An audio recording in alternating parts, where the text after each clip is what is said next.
పవన్ ముఖ్యమంత్రి రేవంత్ రెడ్డి తన తొలి విదేశీ పర్యటనలో చాలా బిజీగా గడుపుతున్నారు. విదేశీ పెట్టుబడులే లక్ష్యంగా దావోస్లో ఎక్కడికక్కడ అంటే 2 రోజుల్లో 60 భేటీలు అయ్యి రాష్ట్రానికి విదేశీ పెట్టుబడులు తీసుకురావాలని కృషి చేస్తున్నారు.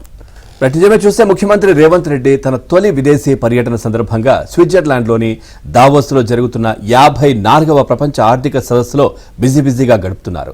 ఈ సదస్సు మొన్న ప్రారంభం కాగా 2 రోజుల్లో 60 మంది వివిధ దేశాల రాజకీయ ప్రముఖులు, పారిశ్రామిక దిగ్గజాలతో ఆయన భేటీ అయ్యారు.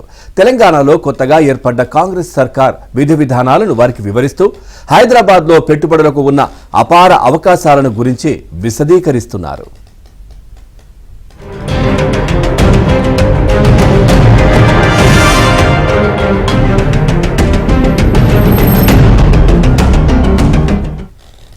WEF లో ఏర్పాటు చేసిన తెలంగాణ పెవిలియన్ లో ఆయన ఐటీ శాఖ మంత్రి శ్రీధర్ బాబుతో కలిసి భేటీలో పాల్గొన్నారు. అమెజాన్ ఉపాధ్యక్షుడు మైకేల్ పుంకేతో జరిగిన భేటీలో రేవంత్ రెడ్డి రాష్ట్రంలో ఆ సంస్థ పెట్టుబడుల విస్తరణపై చర్చించారు. ఇప్పటికే హైదరాబాద్ లో అమెజాన్ డేటా సెంటర్ 2వ అతిపెద్ద కార్యాలయం ఉన్నాయి.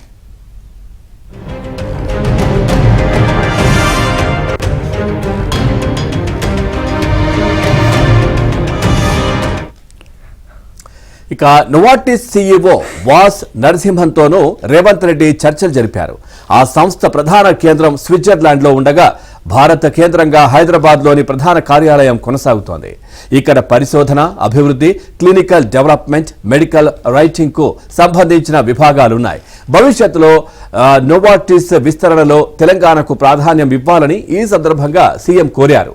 US against Alzheimer's chairman George Vradenburg తోనూ సీఎం సమావేశమై తెలంగాణలో ఆరోగ్య సంరక్షణపై సలహాలు కోరారు.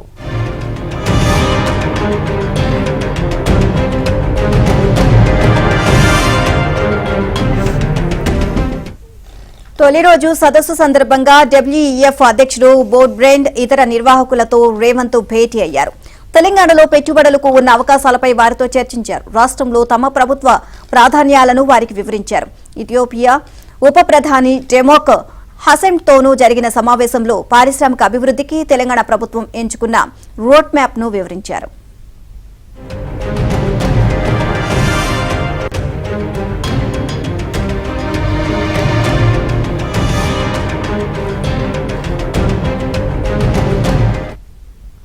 ప్రభుత్వాలతో పాటు పారిశ్రామికవేత్తలు, వ్యాపార వాణిజ్య వాటాదారులు కలిసికట్టుగా పనిచేస్తే ప్రజలు సంపన్నులవుతారని, రాష్ట్రంలో సుస్థిరమైన అభివృద్ధి సాధ్యమవుతుందని రేవంత్ ఈ సందర్భంగా అభిప్రాయపడ్డారు. సీఎం నిర్వహించిన వరుస భేటీలో ఐటీ శాఖ కార్యదర్శి జయేష్ రంజన్, ఇన్వెస్ట్మెంట్స్ ప్రమోషన్స్ ప్రత్యేక కార్యదర్శి విష్ణువర్ధన్ రెడ్డి పాల్గొన్నారు. National association of software and service companies అధ్యక్షుడు దేబ్జానీ ఘోష్తో రేవంత్ సమావేశమై రాష్ట్రంలో యువతకు నైపుణ్య శిక్షణ అందించే అంశంపై చర్చించారు.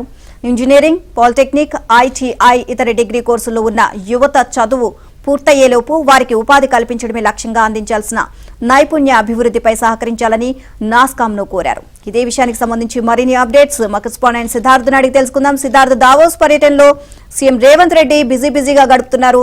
విదేశీ పర్యటనలే విదేశీ పెట్టుబడుల లక్ష్యంగా ఆయన అక్కడ పారిశ్రామికవేత్తలతో చర్చలు జరుపుతున్నట్లుగా తెలుస్తుంది. అప్డేట్స్ ఏంటి? దావోస్ వెళ్లినటువంటి ముఖ్యమంత్రి పలు రంగాలకు సంబంధించినటువంటి నిపుణులతో కలుస్తున్నారు, వరుసగా భేటీలు అవుతున్నారు. ఈ 2 రోజులలో 60 భేటీలు జరిగినట్టుగా తెలుస్తోంది. సీఎం అప్డేట్స్ కు సంబంధిస్తుంది, ఎవరెవరిని కలుస్తున్నారు, ఏ లక్ష్యంతో కలుస్తున్నారు అనే అంశానికి సంబంధించి ఇక్కడ ఉన్నటువంటి మీడియాకి వాటి అప్డేట్స్ తెలుపుతున్నారు. ముఖ్యంగా పెట్టుబడులే లక్ష్యంగా ఈ పర్యటన కొనసాగుతుంది. తెలంగాణలో ఉన్నటువంటి ఫ్లెక్సిబిలిటీలు ఏవైతే ఉన్నాయో వాటిని ఇతరులకు వివరించి ఇక్కడ పెట్టుబడులను పెట్టే విధంగా వాళ్ళకు ప్రోత్సహిస్తా ఉన్నారు. కొన్ని MOUలు కూడా ప్రిపేర్ చేసుకున్నారు. తెలంగాణలోని యువతకు నైపుణ్యాలను అందించడం, దాంతోపాటు విదేశాల్లో జాబ్ ఆపర్చునిటీస్ ని కల్పించడమే లక్ష్యంగా కొన్ని MOUలు ప్రిపేర్ అయ్యాయి. దాంతో పాటు ఇటు పొలిటికల్ కామెంట్స్ కూడా నిన్న రేవంత్ రెడ్డి చేశారు. తాను ఒరిజినల్ పర్సన్ అని, KTR డూప్లికేట్ అనే ఒక కీలకమైన స్టేట్మెంట్ అక్కడ మీడియా వాళ్ళతోనే ఎక్స్ప్రెస్ చేశారు. ఇంకో ఏడాదిలో ఎవరేంటి అంటే KTR చేసినటువంటి ప్రగతి ఏంటి, తాను చేయబోతున్నటువంటి ప్రగతి ఏంటి అనే విషయానికి సంబంధించి ఒక క్లారిటీ వస్తుందని చెప్పారు. ఇక దాంతో పాటు హైదరాబాద్ ఎంత ఫ్లెక్సిబిలిటీగా ఉంటుంది, పెట్టుబడులకు ఎంత అనువైగా ఉంటుంది, ఇక్కడ ఉన్నటువంటి అవకాశాలు ఏంటి అనే అంశానికి సంబంధించి కూడా అక్కడ విదేశీయులకు, విదేశీ పెట్టుబడిదారులకు రేవంత్ రెడ్డి చెప్తా ఉన్నారు. ఇక లోక్సభ ఎన్నికల గురించి కూడా రేవంత్ రెడ్డి అక్కడ కామెంట్ చేశారు. రానున్నటువంటి లోక్సభ ఎన్నికల్లో తెలంగాణలో ఉన్నటువంటి 17 స్థానాలకు గాను 14 స్థానాలు ఖచ్చితంగా గెలుస్తామని చెప్పాడు. బీజేపీకి 3వ స్థానమే, అదేవిధంగా మోడీకి కౌంటర్ షురూ అయినట్టు కూడా రేవంత్ రెడ్డి చెప్పాడు. ఇక ఈ భద్రాద్రి ఆలయానికి సంబంధించి, అదేవిధంగా అయోధ్య ఆలయానికి సంబంధించి కూడా CM Revanth Reddy comments pass చేశాడు. దేవుడితో కొన్ని పార్టీలు కావాలనే రాజకీయాలు చేస్తున్నాయి. ఇటు అయోధ్య రామునికి, భద్రాద్రి రామునికి ఏం తేడా లేదు, కానీ అయోధ్యలో ఏదో అద్భుతాన్ని చేస్తున్నామనే భ్రమ కల్పించేలా కొన్ని పార్టీలు దిగజారుడు రాజకీయాలు చేస్తున్నాయని రేవంత్ రెడ్డి చెప్పారు.